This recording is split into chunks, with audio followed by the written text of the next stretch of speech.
Assalamualaikum warahmatullahi wabarakatuh. Alhamdulillah hamdan katsiran tayyiban mubarakan fihi kama yuhibbu rabbuna wa yarda. Wassalatu wassalamu ala Rasulillah wa ala alihi wa sahbihi wa man tabi'ahum bi ihsanin ila yaumiddin. Amma ba'd. Alhamdulillah, kita bersyukur kepada Allah Subhanahu wa taala. Berkat rahmatnya kita bisa merasakan banyak sekali nikmatnya, terutama nikmat hidayah, nikmat taufik dan nikmat sehat. Kita mohon kepada Allah Subhanahu wa taala agar Allah memberkahi umur dan kehidupan kita, sehingga umur kita betul-betul bisa menjadi media dan sarana untuk lebih mendekatkan diri kepada Allah Subhanahu wa taala.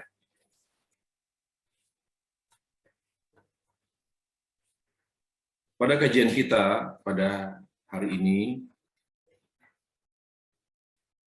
kita akan membahas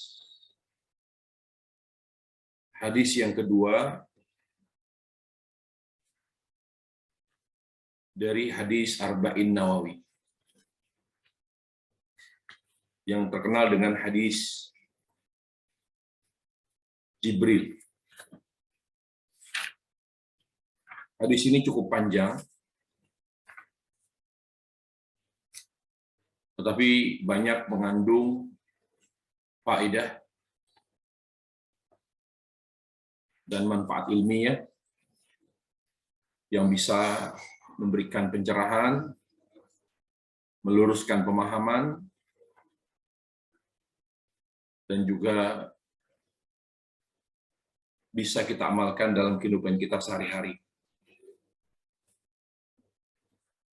Kita baca hadisnya, lalu kita terjemahkan, kemudian kita jelaskan hadis ini.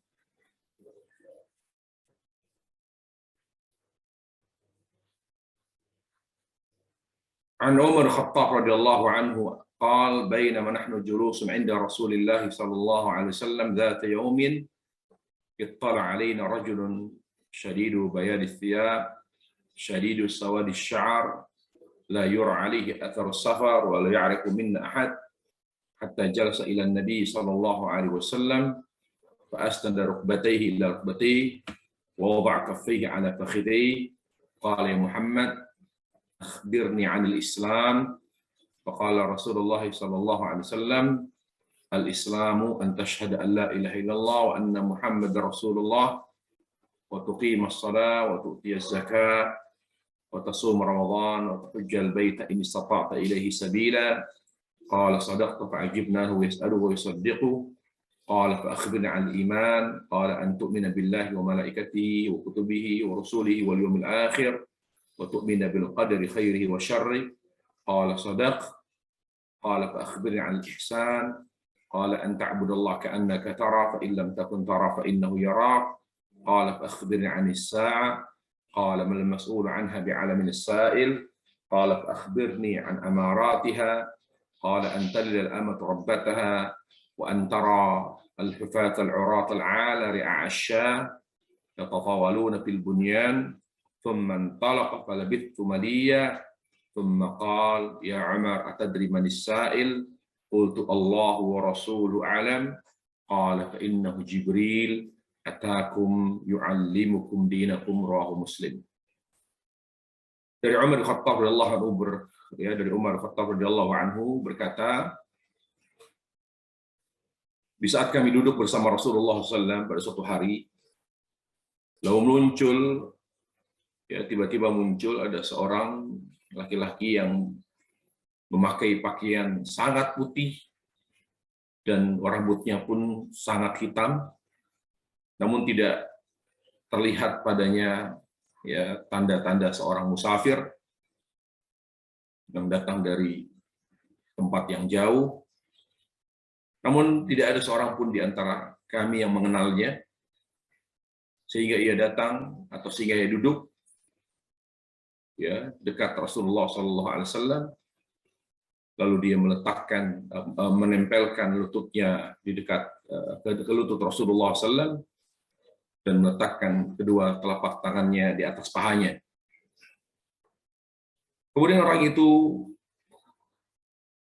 berkata, "Wahai Muhammad, kabarkan kepadaku tentang Islam." Maka Rasul pun Shallallahu Alaihi Wasallam menjawab, Islam itu ya engkau bersaksi bahwasannya tidak ada ilah yang berhak diibadahi kecuali Allah dan Muhammadlah Rasulullah. Engkau menegakkan salat, menunaikan zakat, menunaikan ibadah puasa Ramadan, melaksanakan ibadah haji ke Baitul Haram bagi yang mampu. Kemudian orang itu berkata, engkau benar. Lalu Umar berkata, kami heran dia yang nanya, kok dia yang mengomentari, ya dengan dia yang bertanya, dia yang menilai. Dia berkata, engkau benar. Lalu orang itu kembali ya bertanya, kabarkan kepadaku tentang iman. Lalu Nabi SAW menjawab, iman adalah engkau beriman kepada Allah, kepada malaikat, kitab-kitabnya, rasul-rasulnya, hari akhir, dan engkau beriman kepada takdir, baik itu takdir yang baik maupun takdir yang buruk. Lalu orang itu kembali berkata, engkau benar. Kemudian kembali bertanya, kabarkan kepadaku tentang ihsan. Rasul pun jawab, ihsan adalah engkau beribadah kepada Allah seakan-akan kau melihatnya, dan jika engkau tidak melihatnya, maka yakinilah dia melihatmu. Kembali orang itu bertanya, beritahu aku padaku tentang kiamat. Kapan terjadi kiamat? Lalu Rasulullah SAW menjawab, yang ditanya tidak lebih mengetahui tentang waktu hari kiamat daripada yang bertanya. Kembali orang itu bertanya, Pak Akhbil an amaratiha, kalau gitu beritahu tentang tanda-tanda kiamat. Rasul pun menjawab, di antara tanda kiamat adalah di saat itu budak-budak wanita melahirkan tuannya. Kalian akan mendapati banyak orang yang berpakaian tetapi telanjang, ya. Kemudian banyak gedung pencakar langit. Setelah itu orang itu pergi, dan aku pun berpikir, orang ini siapa? Pada saat aku berpikir, lalu Rasulullah SAW bertanya kepadaku, wahai Umar, kamu tahu siapa orang itu tadi? Aku belum jawab. Allah dan Rasulnya yang lebih mengetahui. Maka Rasulullah SAW bersabda, yang tadi mendatangi kita adalah Jibril. Dia datang kepada kita untuk mengajarkan tentang agama kita, tentang pokok-pokok ajaran Islam. Hadis ini riwayat Muslim. Mari kita kaji hadis ini, kita ambil faedah-faedah penting ya supaya bisa menambah khazanah keilmuan kita dan bisa kita amalkan. Umar bin Khattab, beliau perawi hadis ini juga perawi hadis yang sebelumnya. Ya, telah kita singgung tentang siapa biografi Umar bin Khattab, sehingga tidak perlu lagi kita menjelaskan tentang Umar bin Khattab radhiyallahu anhu. Tetapi para ulama sepakat siapa yang menganggap Umar tidak layak menerima khilafah dari Rasulullah SAW setelah Abu Bakar, maka ulama sepakat adalah kufur. Ya, apalagi membencinya. Siapa yang membenci Umar berdasarkan banyak hadis Rasulullah SAW juga termasuk memandang Umar tidak layak menerima khilafah, maka itu adalah kufur. Ya, adalah kufur. Tidak hanya mengkafirkan Umar, menganggap Umar tidak layak menerima khilafah, membenci Umar bin Khattab radhiyallahu anhu merupakan perbuatan kufur. Karena banyak dalil yang menyebutkan tentang keutamaan Umar yang luar biasa. Dan hadis yang beliau riwayatkan juga hadis ini.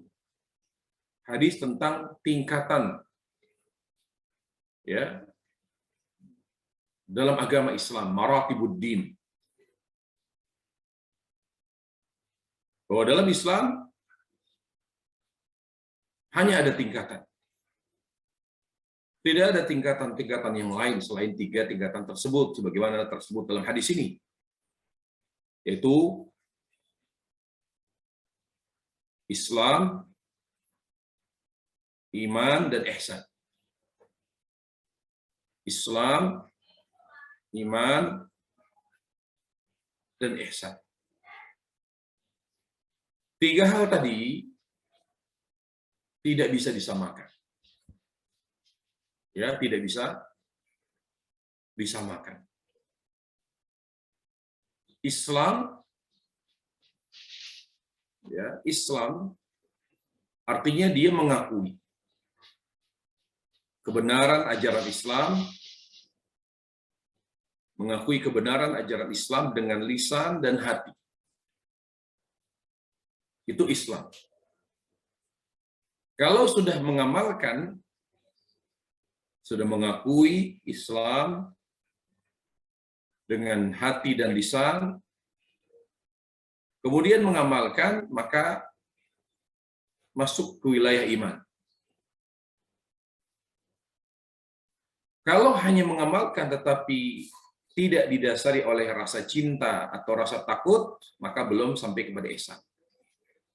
Ihsan itu mengakui ajaran Islam dengan hati dan lisan, kemudian mengamalkannya dengan dasar cinta dan takut kepada Allah Jalla wa'ala. Maka itulah yang disebut dengan ihsan.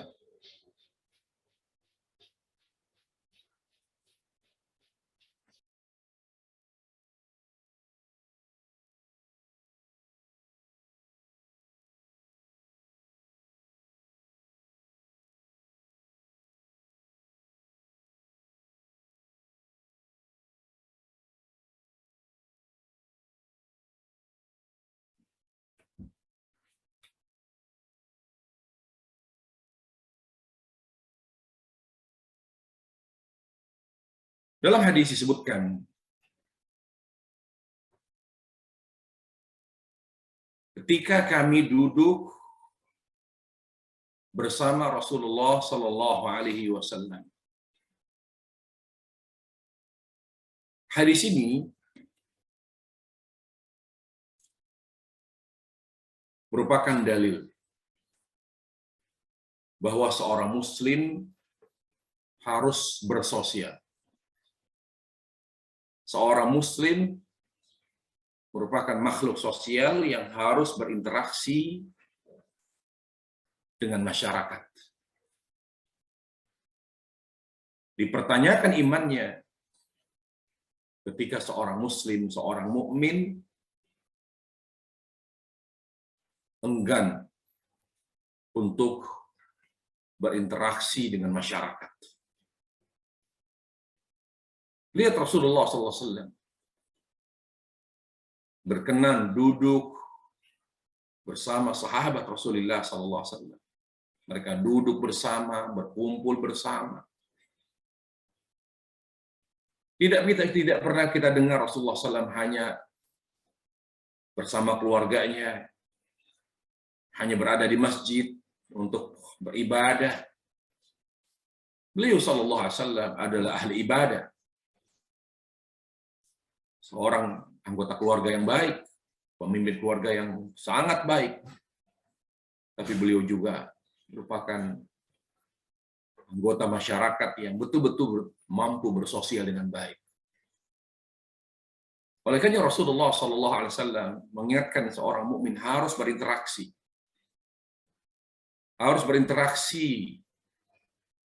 dengan masyarakat.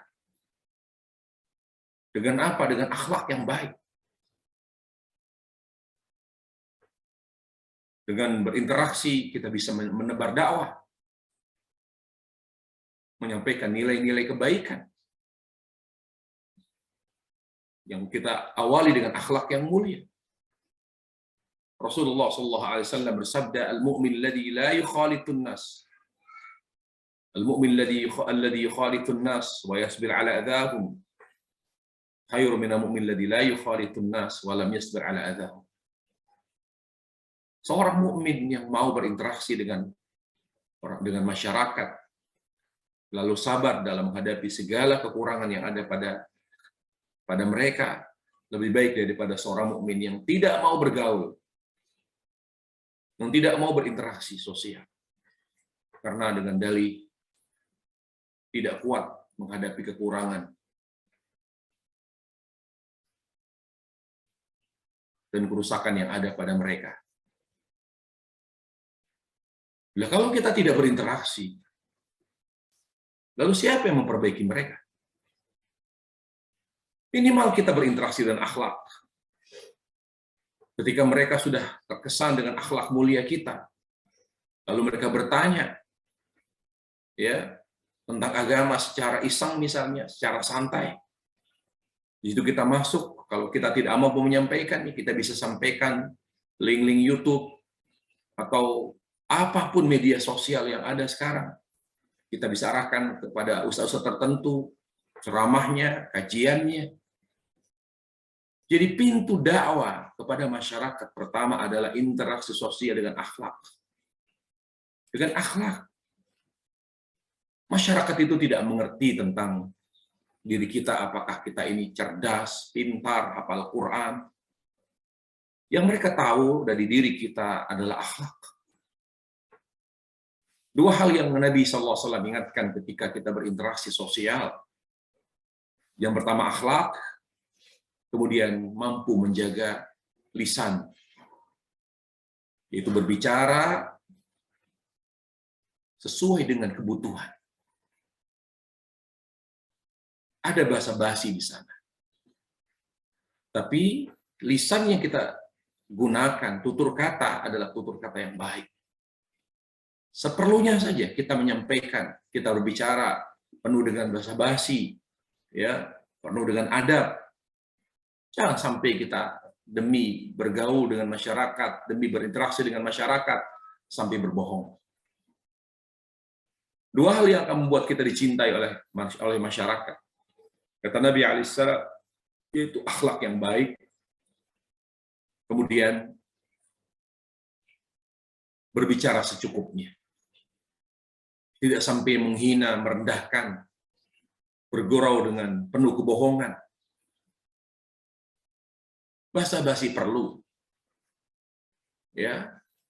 Mungkin sedikit diisi dengan gurauan-gurauan yang membuat mereka begitu senang dengan kita. Tapi tetap jaga adab, jaga akhlak. Apa itu akhlak yang mulia? Ketika kita berinteraksi sosial dengan masyarakat, yang pertama, yang maksud dengan akhlak yang mulia, selalu bermanfaat bagi orang lain. Selalu bermanfaat bagi orang lain.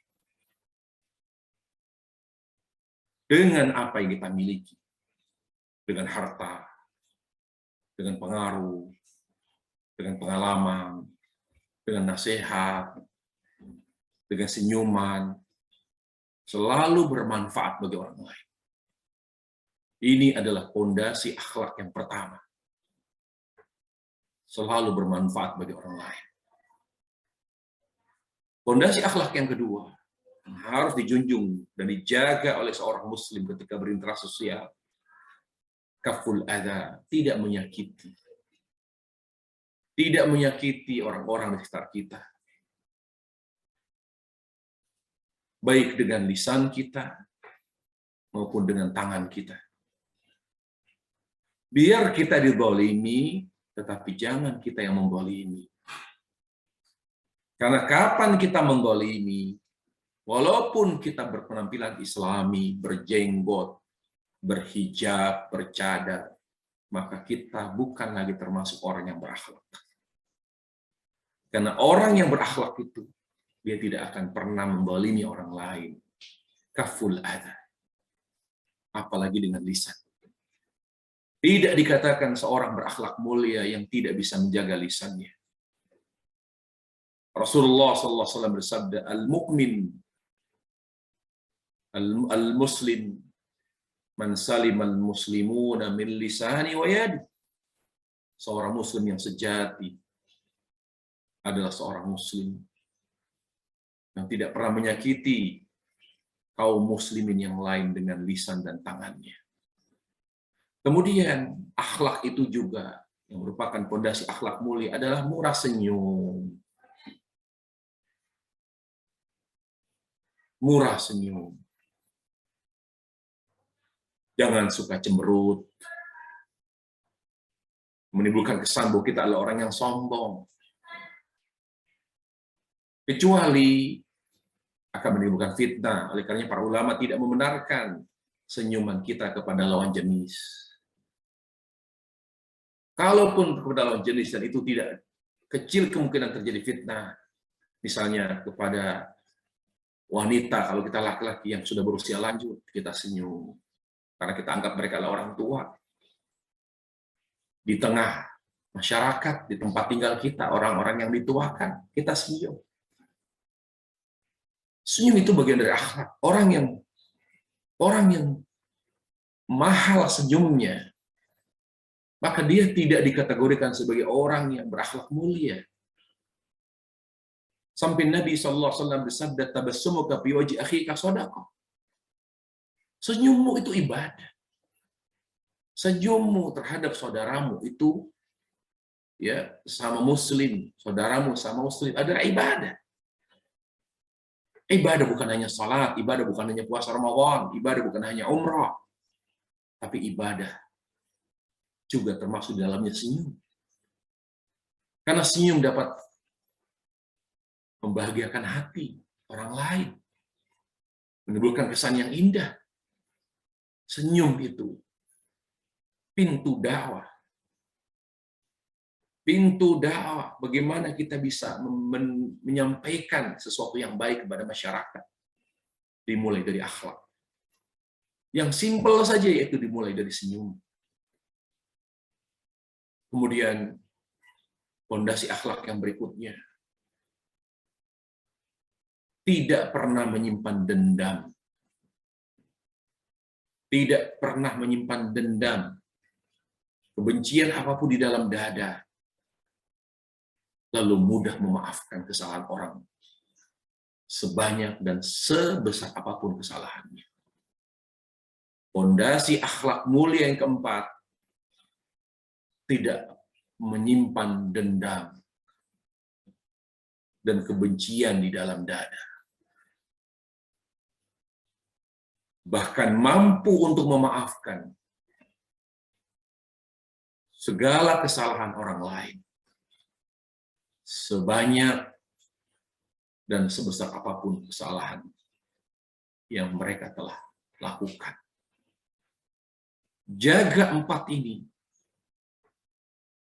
Maka bawalah empat hal ini dalam interaksi sosial kita.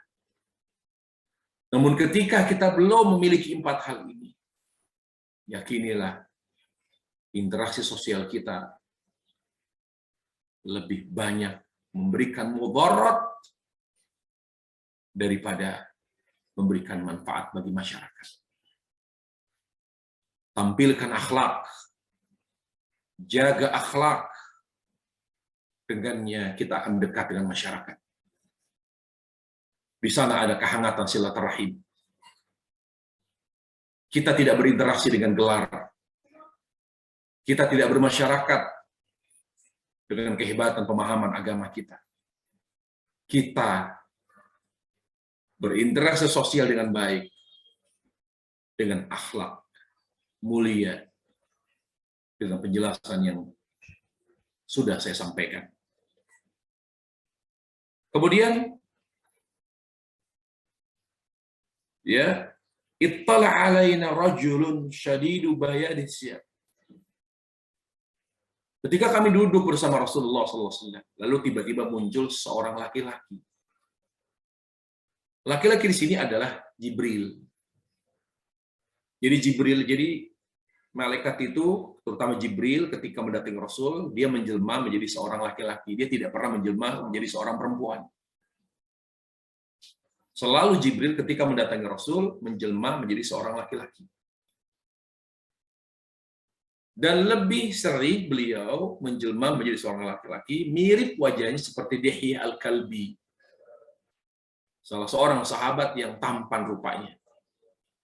Jadi Jibril itu datang ke Rasul, sering kali beliau ya menjelma menjadi seorang laki-laki, yang lebih sering ya wajahnya mirip Dihya Al-Kalbi, tetapi di saat ini beliau tidak menampilkan ya menjelma menjadi seorang Dihya, tapi menjelma jadi nyamar menjadi seorang Badui. Jadi di hadis ini Jibril tidak menyamar ya menjadi seorang Dihya, tapi beliau ya menyamarkan diri menjadi seorang orang Arab Badui. Karena nanti kita lihat bagaimana dia memanggil Rasul dengan nama, ya Muhammad. Syadidu bayadis thiyab. Di mana Jibril atau laki-laki Badui itu, orang Arab Badui itu mengenakan pakaian putih. Hadis ini menunjukkan bahwa memakai pakaian berwarna putih adalah sunnah. Ditambah ada hadis Rasulullah SAW yang memerintahkan itu. Kata Nabi alaihissalam, ilbasu al-bayad. Ilbasu al-bayad. Wa kaffidu biha mautakum. Kenakanlah pakaian berwarna putih. Dan kafanilah mayit di antara kalian dengan kain putih. Ketika ada perintah dari Nabi SAW, maka memakai baju berwarna putih dengan niat mengikuti Rasul SAW adalah benar dan termasuk ibadah, sekaligus sunnah Rasulullah SAW. Jadi dua hal yang kita perhatikan. Yang pertama, memakai pakaian putih, baik itu laki-laki maupun perempuan, adalah sunnah.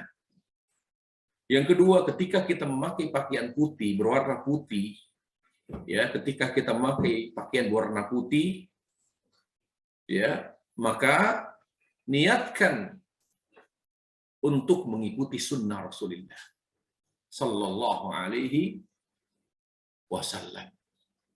Apakah ada dalil khususan warna putih pada suatu ibadah tertentu? Tidak ada.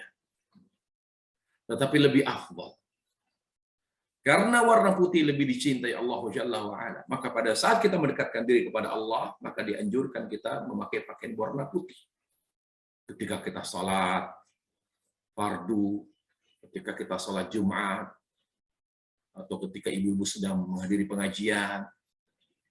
Kenapa bisa kita mendekatkan diri kepada Allah melalui ibadah ta'lim, ibadah mahdoh, menggunakan pakaian putih? Karena warna putih adalah warna yang lebih dicintai Allah Jalla wa'ala. Oleh karenanya, ya, Rasulullah memerintahkan kita untuk sering memakai pakaian putih, kecuali pada keadaan dan kondisi tertentu yang tidak memungkinkan. Tapi yakinilah memakai pakaian yang berwarna putih adalah sunnah. Kemudian syadidu sawadis syar. Rambutnya sangat hitam. Di sini para ulama menjelaskan tentang ya, bahwa rambut yang sempurna itu hitam. Ya, makanya nanti penghuni surga rambut mereka hitam, tidak lagi bule, tidak lagi kuning, apapun warna selain hitam. Karena warna yang sempurna dari sebuah rambut adalah hitam. Ya, di sini Jibril menampilkan seorang badui yang berambut hitam dan memakai pakaian putih. Di sini juga para ulama mengingatkan, pada dasarnya, pada asalnya warna rambut itu hitam. Tetapi ketika terjadi perubahan, artinya menjadi putih atau uban, maka hukumnya haram untuk mewarnainya dengan warna hitam. Kenapa? Karena ketika rambut ini telah berubah menjadi uban atau menjadi putih, itu artinya yang pertama, Allah mengingatkan bahwa hidup kita tidak lama lagi.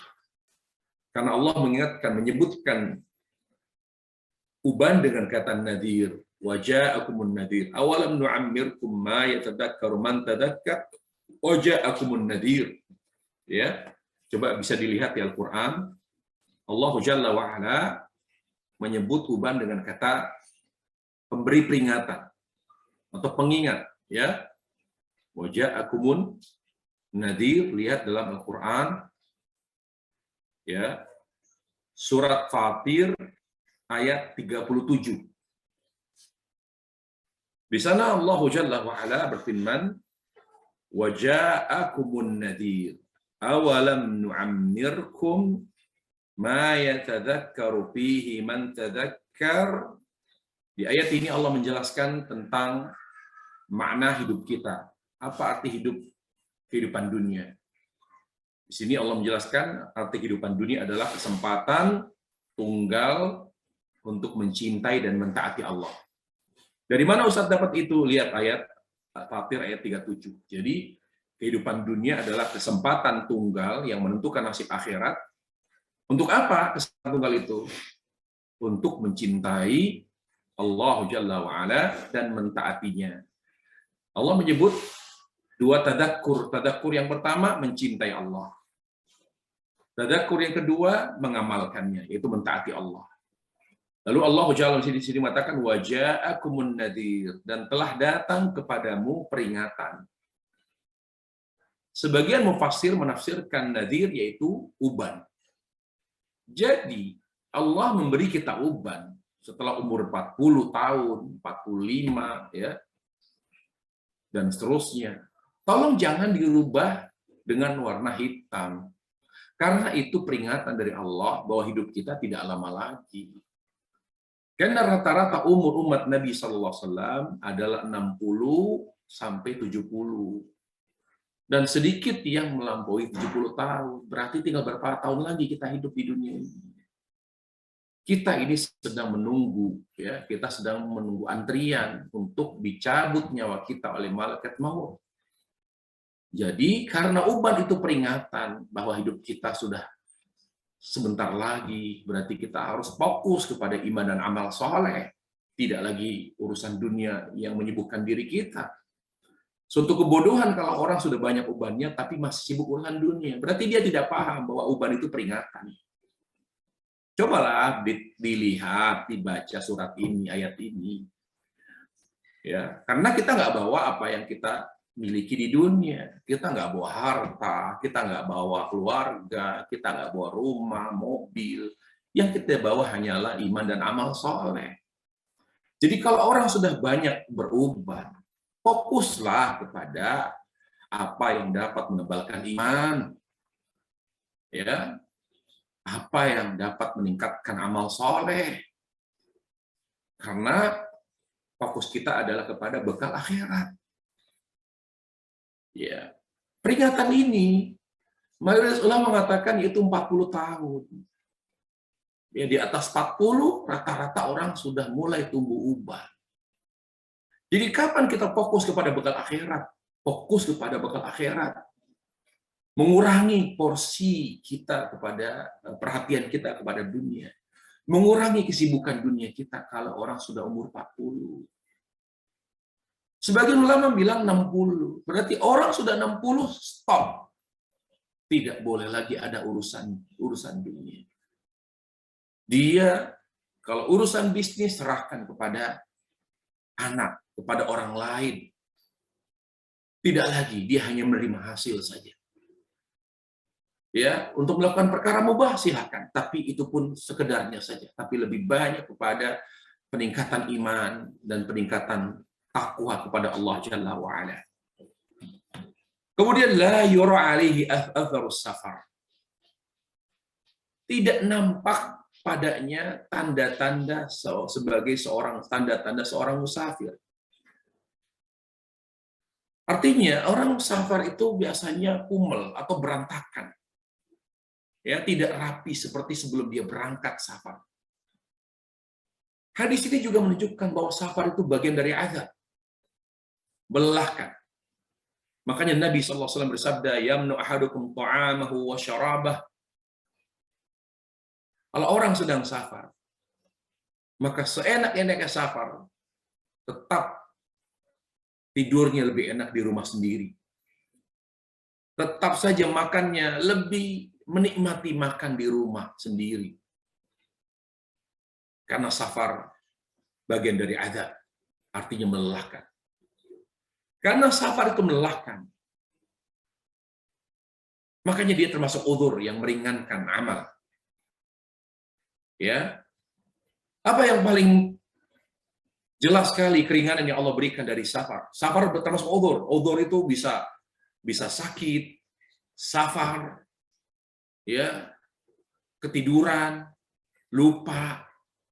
Tapi yang Nabi sering sebutkan, Allah dan Rasulnya sering sebutkan udzur, safar, dan sakit. Contoh misalnya udzur dari berpuasa Ramadan. Allah Jalla wa Ala katakan, "Faman kana minkum maridan aw 'ala safar." Barang siapa di antara kalian yang sakit atau safar. Ya, safar di sini adalah safar yang melelahkan. Bagaimana tahu bahwa ini safar yang melelahkan? Bagaimana kalau seandainya safar kita tidak melelahkan, misalnya dengan menaiki pesawat? Kita naik pesawat ke Papua hanya membutuhkan waktu misalnya 2 jam lebih, 2 jam setengah misalnya. Ya kan, 2 jam setengah misalnya. Saya nggak lelah kok. Apakah saya akan mendapatkan keringanan? Kita katakan umumnya safar melelahkan. Tapi ketika ada safar yang tidak melelahkan, maka tetap berlaku padanya hukum safar. Karena safar itu sendiri adalah udzur. Apakah safar itu melelahkan atau tidak? Pokoknya dia udzur. Ya, apa udzur di safar di antaranya yang diberikan oleh safar? Qashar. Seorang yang safar maka wajib mengqashar salat. Jangan pernah menyempurnakan salat, mengerjakan salat dengan sempurna. Kenapa? Yang pertama, karena Nabi SAW selama beliau safar, termasuk safar yang tidak melelahkan, beliau selalu mengqashar salat. Dan kita beragama, para jamaah sekalian Allah Subhanahu wa taala, bukan berdasarkan logika, nalar, dan perasaan. Di mana sebagian orang yang beragama dengan perasaan dan logika, loh kan saya nggak capek. Ya kan? Saya ke Bandung. Lancar, kita lewat tol misalnya. Apalagi nanti ada kereta cepat. Sangat tidak terasa ke kota Bandung misalnya. Kenapa saya harus qashar? Loh orang saya tidak lelah kok. Sampai di tujuan, di rumah orang tua, atau di hotel, saya tidak merasa lelah. Kenapa harus qashar? Udah itu malas. Jangan pernah beragama dengan logika. Kalau Nabi mengqashar, sami'na wa ata'na. Walaupun safar kita tidak melelahkan, walaupun kita tidak kemana-mana, berada di rumah, berada di hotel, kalau kita dalam keadaan safar, qosorlah sholat. Jangan pernah mengerjakan sholat dengan sempurna. Ingat, itu keringanan yang Allah berikan. Manfaatkan dengan baik. Allah senang apabila kita manfaatkan keringanan yang Allah berikan. Sebagaimana Allah benci kita bermaksiat kepadanya subhanahu wa ta'ala. Kemudian kita boleh tidak berpuasa Ramadan karena safar. Apalagi safar itu safar yang berat, membuat kita haus, membuat kita lemes, maka lebih afdal di saat itu adalah membatalkan puasa kita. Ya, membatalkan puasa kita. Pertanyaan Ustaz, safar itu adakah batas jaraknya? Ulama berbeda pendapat. Kalau melihat dari jarak safar, sebetulnya saya jelaskan masalah ini tentang tentang jarak safar. Apakah safar memiliki jarak tertentu? Saya jelaskan secara detail di buku saya, Panduan Umroh. Panduan lengkap umroh. Di sana saya jelaskan bahwa ada dua pendapat ulama yang mengatakan bahwa safar adalah 82 kilo. 82 kilo. Yang kurang dari 82 kilo, maka dia bukan safar. Ada ulama yang mengatakan tidak ada jarak tertentu. Karena Nabi alaihissalam tidak pernah menentukan jarak tertentu pada safar. Demikian pula Abu Bakar, Umar, dan sebagainya. Dan ini yang lebih kuat dalilnya. Tapi kita padukan dua pendapat itu. Jadi begini, bagaimana caranya? Kalau kita melakukan perjalanan safar, perjalanan, dan jaraknya lebih dari 82 kilo, walaupun tidak melelahkan, kita anggap malah menyenangkan.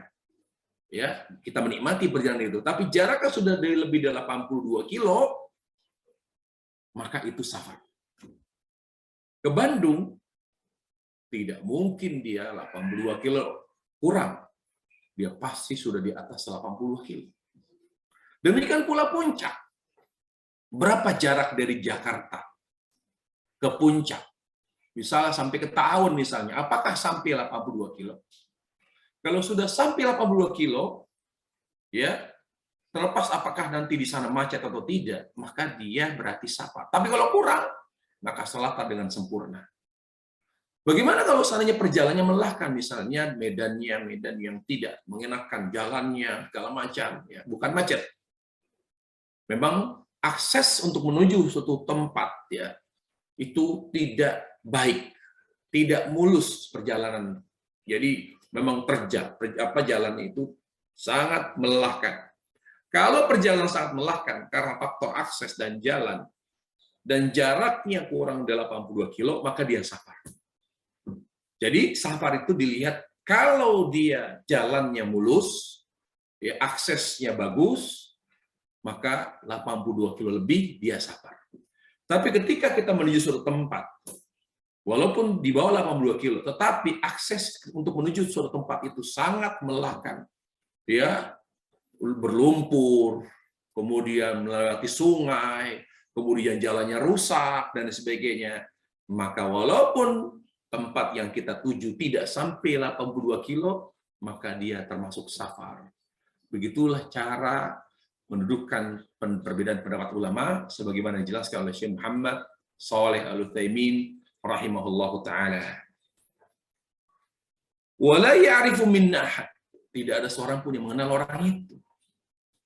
Dan ini penting, interaksi sosial. Lihat, sampai katakan, nggak ada di antara kami yang mengenalnya. Siapa orang itu?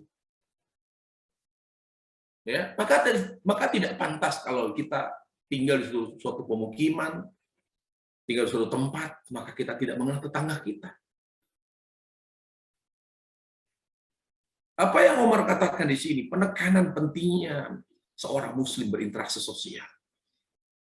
Hatta jalasa ilan Nabi sallallahu alaihi wasallam. Ya, sampai dia duduk di dekat Rasulullah sallallahu alaihi wasallam. Kembali lagi tentang qasar. Qasar itu haknya musafir. Tidak boleh dilakukan oleh selain musafir. Adapun menjamak salat bisa dilakukan oleh orang yang sakit, oleh orang yang safar, ya, karena jamak itu dilakukan ketika ada keperluan, ketika ada hajat untuk melakukannya. Apakah karena macet, apakah karena hujan, apakah karena banjir, apakah karena ada hajatan, kita menjadi panitia, sementara acaranya malam misalnya, ya, lalu kita sudah didandanin misalnya, menjadi menjadi penyambut tamu misalnya, ya, kalau kita sudah pakai sarung begitu agak susah untuk mengerjakan sholat isya. Jadi kita sudah, ya, sebelum pakai sarung kita sholat dulu maghrib isya secara jamak takdim. Jadi jamak itu dilakukan ketika ada keperluan. Bukan hanya bagi musafir saja, tapi hak khusus musafir qashar. Jadi musafir wajib mengqashar, boleh menjamak dan boleh tidak menjamak. Ya. Lalu apa? Berikutnya adalah, lalu orang itu duduk di dekat Rasulullah, dan ini penting. Ini adalah kinayah. Ya. Ini menunjukkan betapa pentingnya umat dekat dengan ulama. Rasulullah simbol ulama. Orang itu simbol atau mewakili umat Islam. Bagaimana lihat? Padahal dia datang belakangan. Nabi SAW dikelilingi oleh sahabat Rasulullah SAW. Tiba-tiba orang ini masuk, kemudian ya melewati sahabat, lalu mendekatkan dirinya kepada Rasul. Apa artinya? Artinya umat Islam itu harus dekat dengan ulama, agar hati dan jiwa mereka tetap terjaga dengan baik. Karena yang bisa menjaga jiwa umat, yang bisa mengobati jiwa umat hanya ulama. Hanya ulama yang bisa menjaga stabilitas psikologi kita. Makanya Imam Syafi'i rahimahullah ta'ala berkata, kita karena begitu sangat memerlukan kehadiran ulama dan para medis, maka kita harus sabar terhadap dua orang itu, yaitu ulama dan dokter, ya, orang-orang ahli kesehatan. Dengan segala kekurangan mereka, kita harus sabar. Kenapa kita harus sabar, kata Imam Syafi'i, terhadap ulama? Yang mungkin ada ulama yang galak, ada ulama yang mungkin kurang ramah, sabar. Karena mereka lah yang menjaga, ya, menjaga stabilan jiwa kita. Dialah atau mereka lah yang dapat mengobati hati kita. Kenapa kita harus sabar terhadap dokter? Dokter nggak pernah senyum. Dokter kelihatan banget, ya, komersilnya, mengkomersil pasiennya, segala sesuatu diduitin sama dia, obatnya mahal, untuk bayar jasa dia sebagai dokter mahal, ya, sementara kita mungkin kurang mampu, tapi kita intinya nggak berkesan begitu, atau mahalnya aja tapi nggak cocok begitu, ya, banyak obat-obat yang dia kasih nggak cocok dan bikin saya nggak sembuh gitu, dan lain sebagainya, yang bikin kita tidak puas dan kecewa. Maka kata Imam Syafi'i, sabar.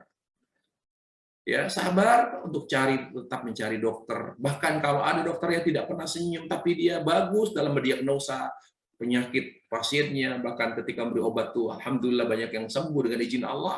Maka kita harus sabar, karena mereka lah yang dapat mengobati penyakit fisik kita.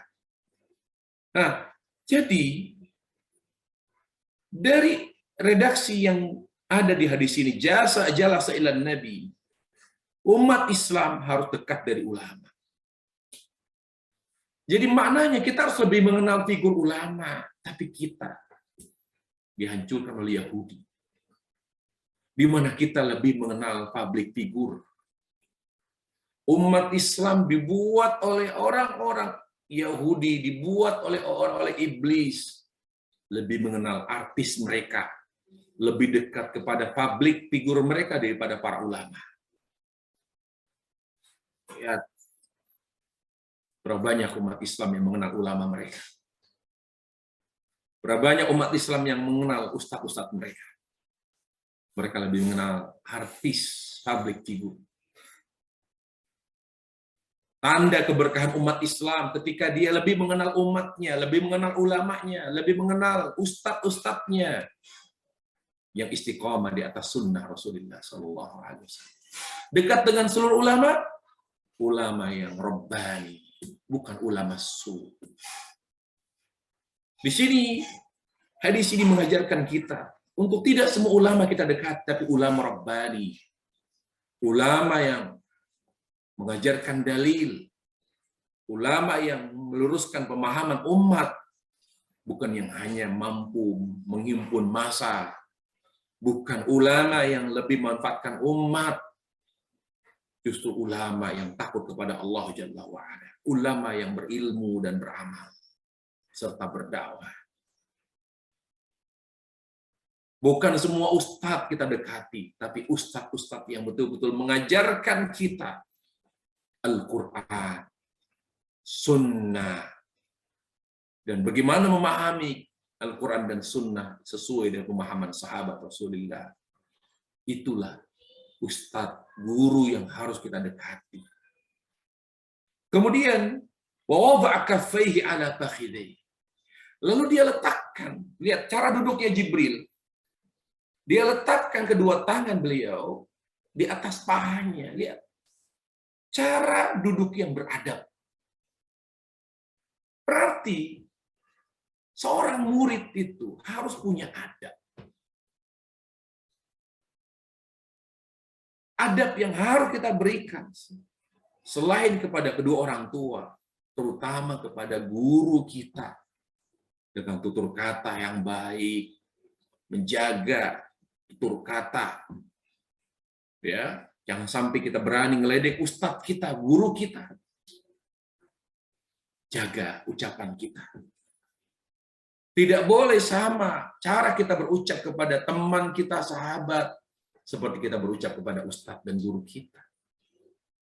Dengan mengatakan, ustadz jangan GR ya, ustadz ya begini, pilih kata-kata yang baik ketika kita menyampaikan kritik atau masukan kepada seorang ustadz. Itu adab. Adab sebelum, ya, di atas ilmu. Adab adalah segala sesuatu. Adab, ingat para jamaah, adab di atas segala sesuatu.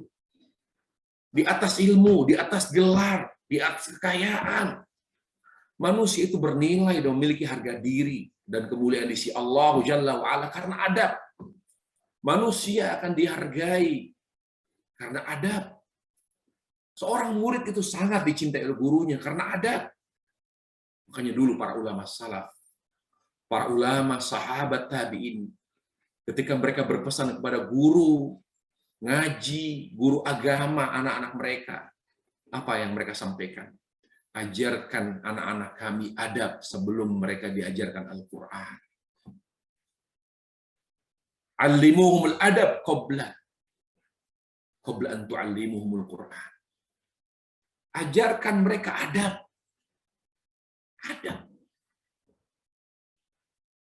Tunjukkan adab.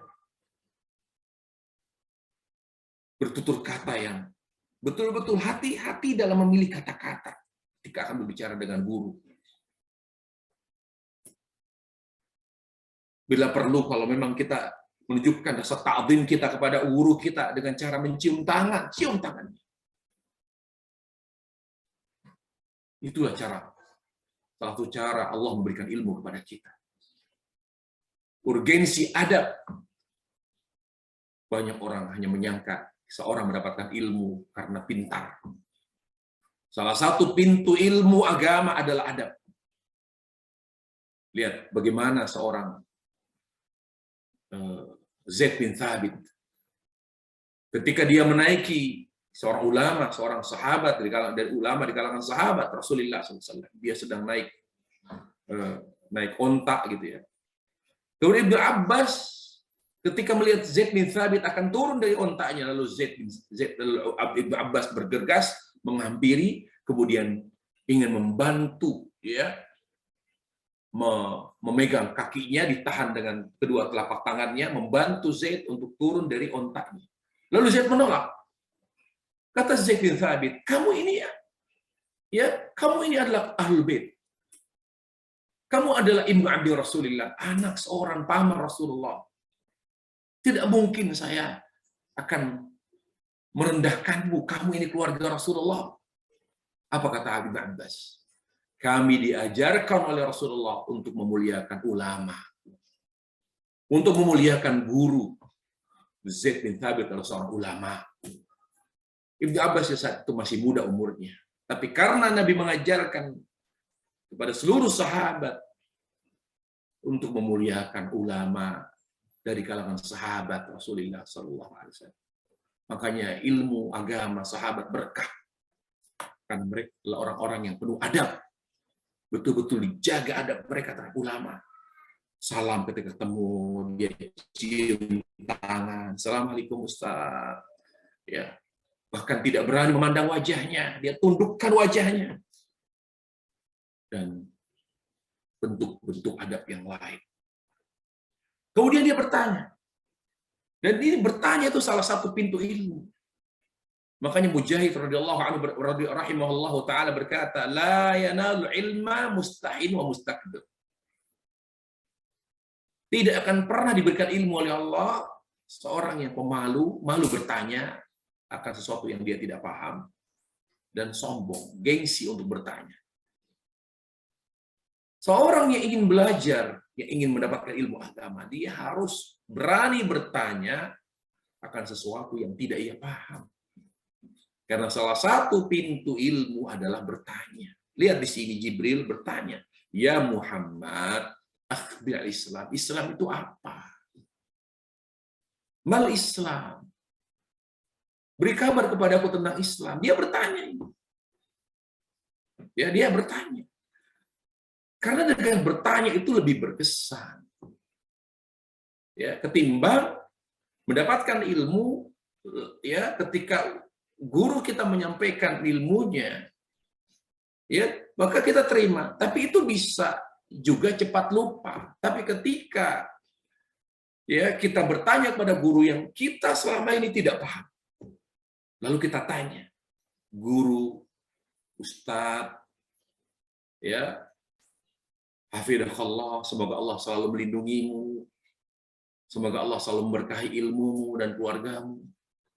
Saya ingin bertanya, lihat pertanyaan yang penuh dengan adab. Apa yang kita tidak mengerti? Itu yang menjadi fokus kita dalam bertanya. Kenapa di sini dia memanggil Muhammad? Karena Jibril ya menyamar menjadi seorang Arab Badui. Karena selain ya, orang Arab Badui tidak ada yang memanggil Rasul kecuali dengan Rasulullah. Dan ini dalil bahwa kita, karena kita bukan orang Badui, maka jangan pernah menyebut nama Muhammad SAW. Tapi dalam rangka beradab, maka kita selalu menyebut Nabi kita dengan berkata Rasulullah. Itu adab. Apakah tidak boleh kita mengatakan Muhammad Sallallahu Alaihi Wasallam bersabda? Boleh, tapi kurang beradab. Ya, makanya sahabat Rasulullah tidak ada yang pernah memanggil nama beliau ya Muhammad, tidak ada, karena mereka betul-betul menjaga adab mereka terhadap Rasulullah Sallallahu Alaihi Wasallam. Jadi boleh saja kita menyebut nama Rasulullah, tapi itu kurang beradab. Nah, karena kita sebagai umat beliau yang menjunjung tinggi adab, maka setiap kali kita menyebut beliau, maka sebutlah ya kedudukan beliau di sisi Allah sebagai Rasul. Berkata Rasulullah, bersabda Rasulullah, berkata Nabi Sallallahu Alaihi Wasallam. Begitu cara kita beradab terhadap Rasulullah Sallallahu Alaihi Wasallam. Kemudian dia bertanya tentang Islam. Apa itu Islam? Di sini Nabi atau Rasulullah menjawab, ya, yang mana Jawaban Nabi tentang Islam diistilahkan oleh para ulama dengan rukun, yaitu rukun Islam. Meski istilah rukun Islam masih menjadi polemik di antara para ulama. Jadi istilah rukun Islam itu tidak semua ulama sepakat. Ya. Apa itu rukun? Kalau diarti rukun secara saklek, ya, artinya kalau ada salah satu rukun Islam tidak ditegakkan berarti kafir. Tapi faktanya tidak. Ya, jadi tidak betul-betul bermakna rukun. Maknanya adalah sesuatu yang sangat penting dan mendasar dalam Islam. Itu maknanya. Tapi diistilahkan dengan rukun. Ya. Lalu Nabi menyebutkan rukun yang pertama, yaitu syahadatin. Kenapa rukun yang pertama? Isinya dua, la ilaha illallah Muhammad Rasulullah. Karena syahadat yang pertama inilah yang menentukan keabsahan amal. Dua-duanya harus. Dalam konteks yang menentukan keabsahan amal. Jadi amal tidak sah di mata Allah Jalla wa'ala kalau tidak didasari oleh ikhlas. La ilaha illallah. Dan amal juga tidak dianggap sah oleh Allah apabila amal tersebut tidak sesuai dengan tuntunan Nabi Shallallahu Alaihi Wasallam. Makanya rukun pertama satu paket, tidak dipisahkan la ilaha illallah Muhammad Rasulullah. Jadi kalau konteksnya yang menentukan keabsahan amal harus dua-duanya. Al-Islamu an tashhada an la ilaha illallah wa anna Muhammadar Rasulullah. Jadi syahadat pertama atau rukun yang pertama, dua kalimat syahadat. Bukan hanya la ilaha illallah, tapi harus ada juga Muhammad Rasulullah. Kenapa? Karena rukun yang pertama ini ya konteksnya adalah yang menentukan keabsahan amal. Jelas ya? Tetapi kalau berbicara tentang dengan apa seorang masuk Islam, dari luar Islam ke Islam, maka cukup dengan la ilaha illallah. Seorang masuk Islam tidak harus mengucapkan dua kalimat syahadat. Ya, tidak harus mengucapkan dua kalimat syahadat. Ya. Dengan la ilaha illallah. Karena Nabi SAW mengatakan, man qala la ilaha illallah nafa'atu yawma min dahri. Barang siapa mengucapkan la ilaha illallah, maka akan bermanfaat bagi akhiratnya. Ini dalil. Jadi seorang yang masuk Islam tidak harus mengucapkan asyhadu an la ilaha illallah wa asyhadu anna Muhammad. Cukup kalau ingin memberikan keringanan atau meringankan, cukup pandu dia dengan mengucapkan la ilaha illallah. Ya. Tetapi kalau kita mendapatkan atau membaca ada indikasi orang ini akan mengingkari Rasulullah sebagai Muhammad, misalnya dia Ahmadiyah misalnya, ya, maka kita mewajibkan dia ketika masuk Islam dengan mengucapkan la ilaha illallah Muhammad Rasulullah. Kalau tidak ada indikasi bahwa dia akan mengingkari Rasulullah, ya akan mengingkari sunnah, dia betul-betul tulus dari kafir, ingin masuk Islam, maka kita pandu cukup dengan la ilaha illallah. Boleh juga dengan Muhammad Rasulullah. Lihat situasinya. Kalau memang orang ini sangat berat untuk mengucapkan la ilaha illallah, lama sekali, cukup la ilaha illallah saja. Kita pandu, ayo ucapkan asyhadu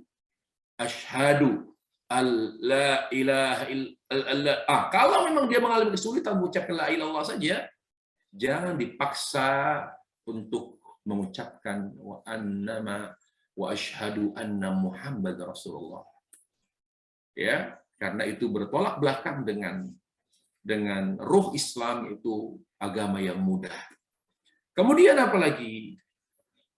Kemudian dalam rukun Islam yang pertama ini kita belajar ketika mengislamkan orang kafir, maka tidak perlu ditanya motifnya apa.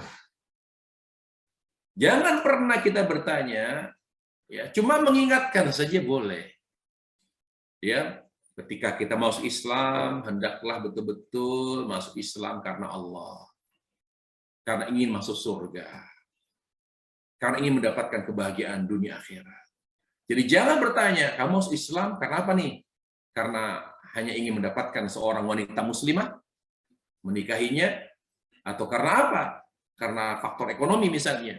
Anda miskin, lalu calon mertua Anda kaya, lalu Anda nikahi, gitu. Atau apa? Tidak boleh. Hadis Usamah bin Zaid radhiyallahu anhu pelajaran bahwa kita tidak boleh mencari tahu isi hati seorang yang akan masuk Islam. Karena ada seorang kafir kejar oleh Usamah. Dia melarikan diri ketika sudah terpojok, dia berada di sebuah pohon, lalu Usamah akan menebas lehernya, lalu orang itu berkata, orang musyrik itu berkata, asyhadu an la ilaha illallah, tapi Usamah tetap menebas lehernya dan mati orang kafir itu. Akhirnya muslim. Sampai ke Rasulullah SAW, kata Rasulullah SAW, kenapa kamu membunuh orang yang mengucapkan la ilallah? Ya Rasul, dia mengucapkan Allah hanya karena ingin ya melindungi dirinya agar tidak dibunuh, agar tidak dihilangkan nyawanya. Pada saat itu kan kita sedang perang. Nah dia karena sudah terpojok, sudah akan saya tebas lehernya, lalu dia mengucapkan Allah. Jadi dia hanya basa-basi saja ya Rasulullah. Dia hanya basa-basi, dia hanya ingin tidak terbunuh karena dia mengucapkan Allah. Bagi saya, dia tidak tulus itu masuk Islam. Apa kata Nabi? Ya, hal umirta unaqqiba quluban nas. Apakah kita diperintah oleh Allah untuk melihat, mencari tahu isi hati orang? Apakah memang hatinya memang ingin supaya dapat perlindungan, supaya tidak dibunuh? Apakah kamu tahu isi hati orang? Hal umirna an nunaqqiba an qulubin nas? Apakah kita pernah diperintah oleh Allah untuk mencari tahu isi hati orang? Islam itu alaniyah, Islam itu yang terlihat. Kalau ada orang masuk Islam mengucapkan Allah, sudah cukup. Motifnya apa? Isi hati di dalam hatinya isinya apa? Itu bukan urusan kita, itu urusan dia dengan Allah Jalla wa ala. Ya. Jadi ini rukun yang pertama.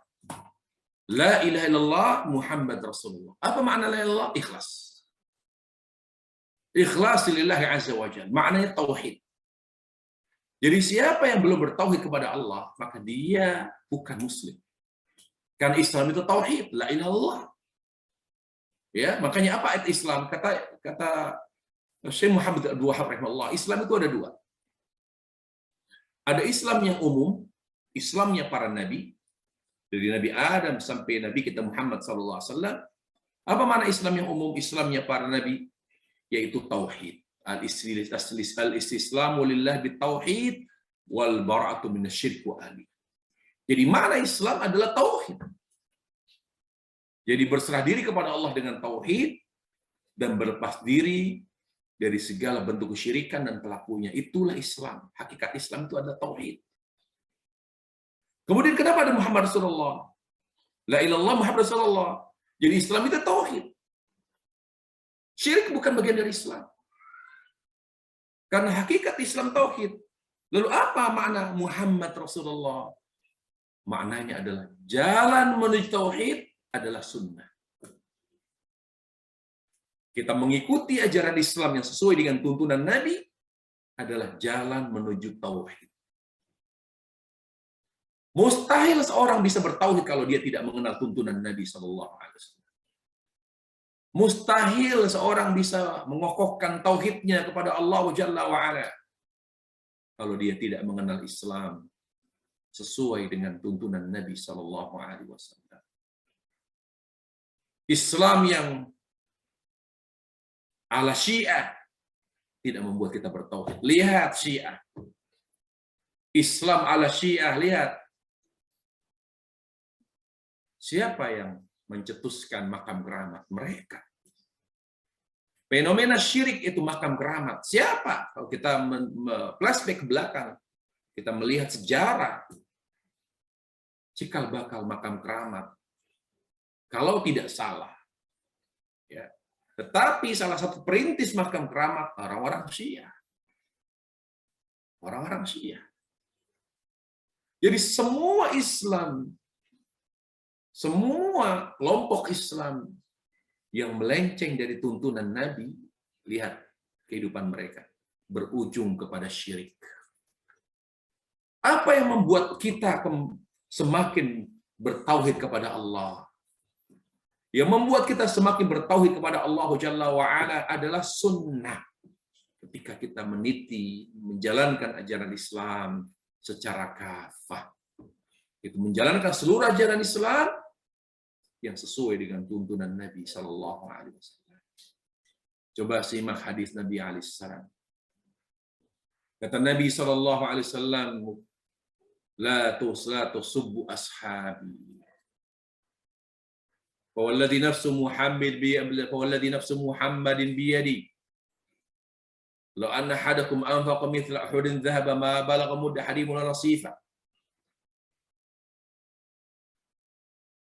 Jangan pernah kalian mencela sahabatku.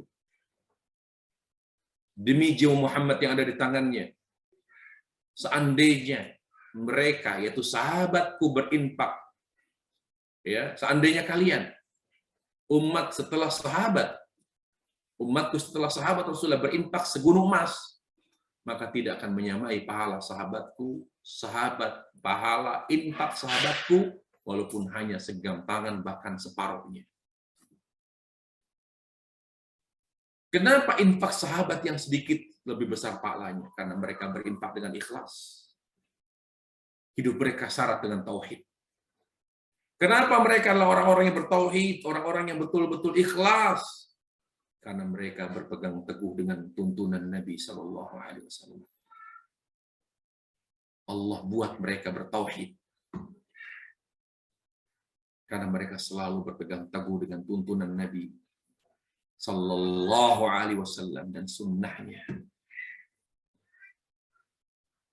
Ya, dengan dua hal tadi tumbuh rasa cinta kepada Allah. Makanya ya Ustaz, bagaimana caranya saya cinta Allah, semakin mencintai Allah? Ikuti sunnah. Dari mana Ustaz saya memulai sunnah? Akidah. Coba dicari tahu bagaimana akidah Rasulullah Sallallahu Alaihi Wasallam. Dimulai dari iman kepada Allah, rububiyahnya Allah, uluhiyah, nama dan sifat Allah. Bagaimana mentauhidkan Allah dari tiga sisi ini, dari sisi uluhiyah, rububiyah, asma sifat. Diperbaiki tauhidnya. Yang membuat kita bertauhid, karena tauhid itu adalah cinta. Cinta yang murni hanya kepada Allah, yang melahirkan taat secara mutlak. Itulah tauhid. Itulah tauhid kepada Allah Jalla wa'ala. Cinta yang murni kepada Allah. Cinta yang besar dan murni hanya kepada Allah, yang melahirkan ketaatan secara mutlak. Dimulai dari tauhid, dari akidah. Setelah akidah, kemudian salat. Tidaklah seorang mampu mengikuti Rasul dengan mengamalkan seluruh tuntunan Nabi. Allah memberi kunci ittiba. Kunci untuk bisa mengikuti Rasul sallallahu alaihi wasallam dimulai dari mana? Dari salat. Secara amaliyah dimulai dari salat. Tidak usah kita terlalu terburu-buru memulai mengikuti Rasul dari ekonomi syariah, politik Islam, budaya Islam, sosial yang bernuansa Islami, akhlak Islami. Terlalu berat, terlalu banyak. Semua itu akan Allah arahkan kepada Islami, dimulai dari salat. Makanya rukun Islam yang kedua salat. Karena tauhid itu jalannya sunnah. Tauhid itu adalah cinta Allah yang besar. Makanya setiap salat kita mengucapkan Allahu Akbar, adzan Allahu Akbar. Ketika kita menuju sedang menaiki kendaraan dan sedang menanjak, yaitu ke atas, berarti ke Allah. Apakah sedang naik puncak atau pesawat sedang take off, maka apa yang kita ucapkan? Allahu Akbar. Artinya itulah tauhid, mengagungkan Allah Jalla wa'ala. Malakum la tarjuna lillahi waqara. Kenapa kamu tidak mengagungkan Allah? Tauhid itu mengagungkan Allah. Mencintai Allah dengan cinta yang sangat besar. Yang melahirkan ketaatan secara mutlak. Itulah tauhid. Lalu kita menanamkan rasa cinta kepada Allah. Menumbuhkan dan menguatkan rasa cinta kepada Allah. Dengan apa? Dengan mengikuti Rasul. Semakin jauh kita di tuntunan Nabi, semakin lemah rasa cinta kepada Allah. Semakin terancam tauhid kita kepada Allah Jalla. Makanya iblis dengan segala cara menjauhkan umat Islam dari tuntunan Nabi SAW. Dan diakui oleh iblis.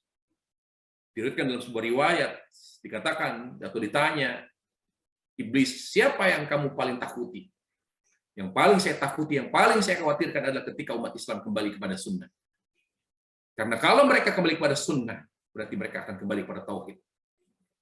Makanya cara mereka, iblis dan kawan dan antek-anteknya, bagaimana umat Islam tidak kembali kepada tauhid? Dihalau umat Islam dari sunnah Rasulnya Shallallahu Alaihi Wasallam. Melalui apa? Melalui Syiah, melalui Khawarij, ya, melalui ISIS, melalui semua ini adalah penghalau umat dari sunnah. Syiah, Murji'ah, Khawarij, Mu'tazilah. Aliran-aliran ini diciptakan oleh iblis, oleh syaitan, melalui tangan kanannya. Apakah itu Ma'bad al-Juhani, apakah dia Abdullah bin Sabah, adalah untuk menghalau umat Islam dari sunnah. Karena kalau umat Islam sudah kembali kepada sunnah, pasti dia akan kembali kepada tauhid. Lalu rukun Islam yang kedua, tuqimus shalah. Jadi hak tauhid, mana bukti orang bertauhid? Sholat. Bahkan dia bukti terbesar tauhid. A'zamul huquqit tauhid as-shalah. Hak terbesar tauhid salat. Islam itu tauhid. Hak terbesar Islam, hak terbesar tauhid adalah salat. Jadi orang Islam yang tidak salat, bisa kita ketahui tauhidnya lemah.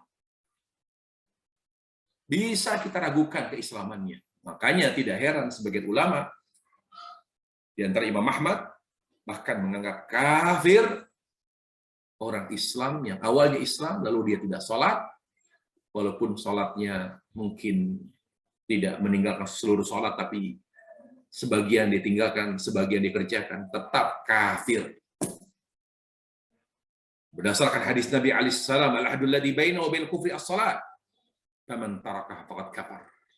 Batasan antara Islam dan kufur adalah salat. Barang siapa yang meninggalkan salat, maka dia kafir. Kenapa sampai terjadi polemik yang begitu besar di kalangan para ulama tentang salat? Karena ada hadis tadi.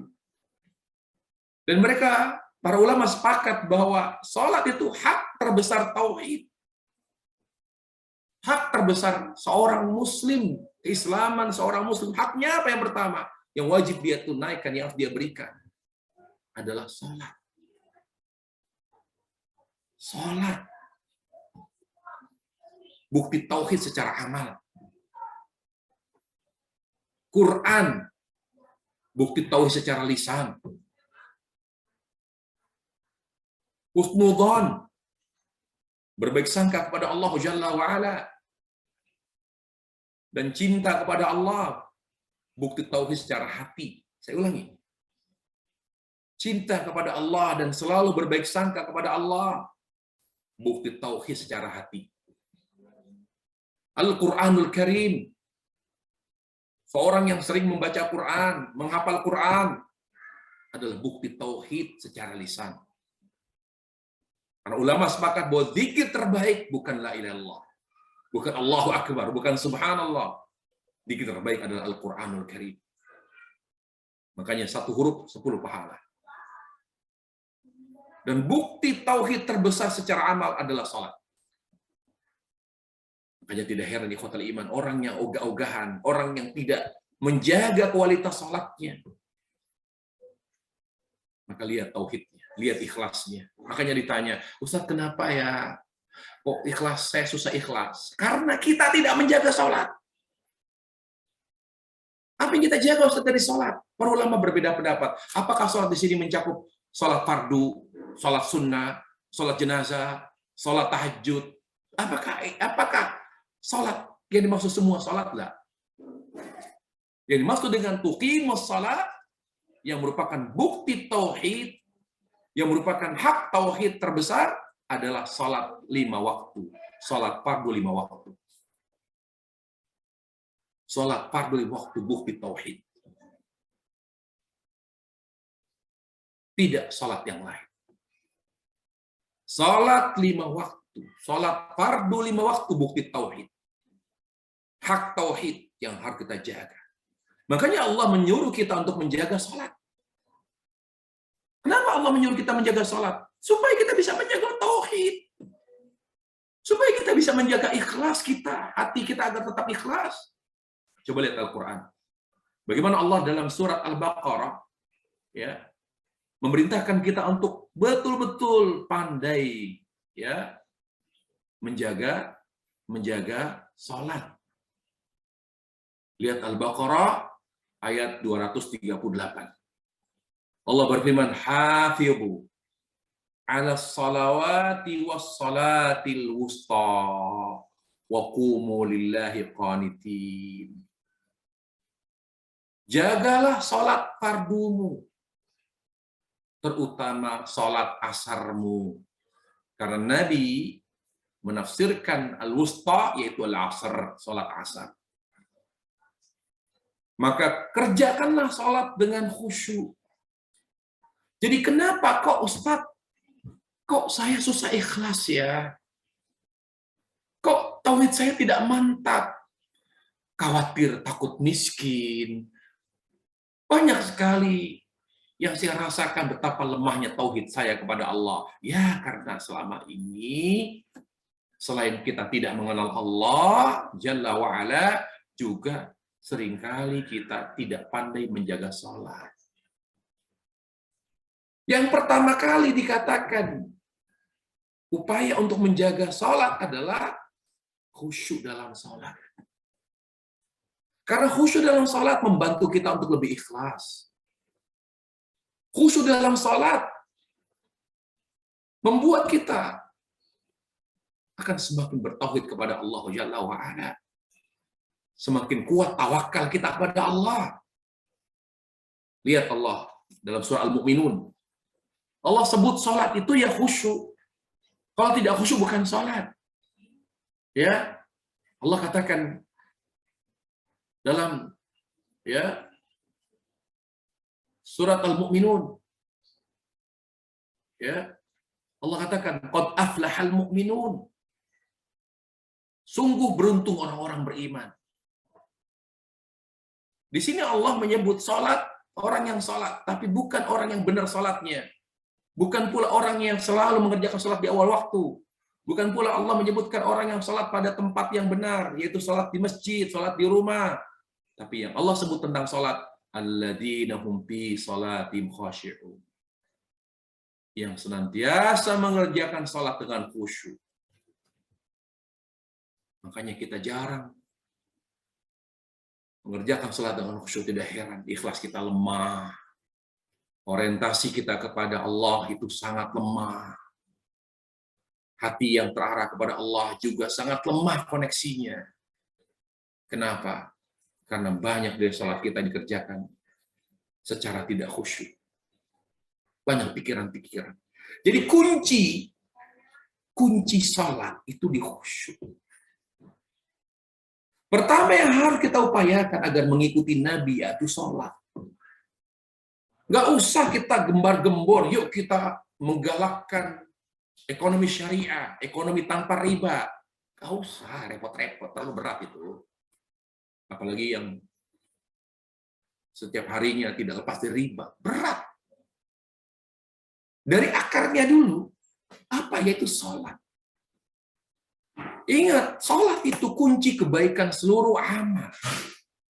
Seluruh aspek kehidupan. Kuncinya di mana? Di salat. Allah Ta'ala berfirman, "Inna salata tanha 'anil fahsya wal munkar." Sungguhnya salat dapat mencegah dari perbuatan keji dan mungkar. Syekhul Islam Taimiyah mengatakan, dari ayat ini Allah Jalla wa'ala ingin mengajarkan kepada kita bahwa salat yang benar, salat yang khusyuk, merupakan kunci kebaikan perilaku dan akhlak manusia. Jadi kalau ingin baik perilaku kita, ingin islami seluruh aspek kehidupan kita, ekonominya, budayanya, sosialnya, ya, muamalahnya, akhlaknya, dimulai dari mana? Dari perbaikan salat. Memperbaiki salat dari mana? Dari khusyuk. Khusyuk dulu, khusyuk. Bagaimana apa arti menjaga salat? Artinya, pastikan salatmu khusyuk. Ini yang pertama. Dengan kita menjaga salat, maka Allah akan menjaga perilaku dan akhlak kita. Makna menjaga sholat yang pertama, pastikan sholatmu khusyuk. Sholat fardumu khusyuk. Yang kedua, apa arti menjaga sholat? Kerjakan sholat pada waktunya. Jangan pernah kita mengerjakan sholat ya setelah habis waktunya. Mengerjakan asar di waktu maghrib. Mengerjakan sholat subuh jam 6, jam 7 pagi. Berarti dia tidak menjaga salatnya. Berbeda halnya kalau dia mungkin ketiduran sekali. Tapi kalau secara umum dia selalu sering kali mengerjakan salat subuh setelah habis waktu subuh, setelah syuruk misalnya, maka dia berarti tidak menjaga salat. Kemudian yang ketiga, menjaga tempatnya. Tempat salat laki-laki adalah masjid atau musala. Sementara tempat salat perempuan adalah rumah. Jangan biasakan kita mengerjakan sholat laki-laki di rumah. Rumah bukan tempat sholat kita, wahai para laki-laki. Tempat sholatnya laki-laki adalah masjid atau musala. Tempat sholat perempuan adalah rumah. Jangan sering-sering wanita sholat di masjid, walaupun rumahnya dekat masjid.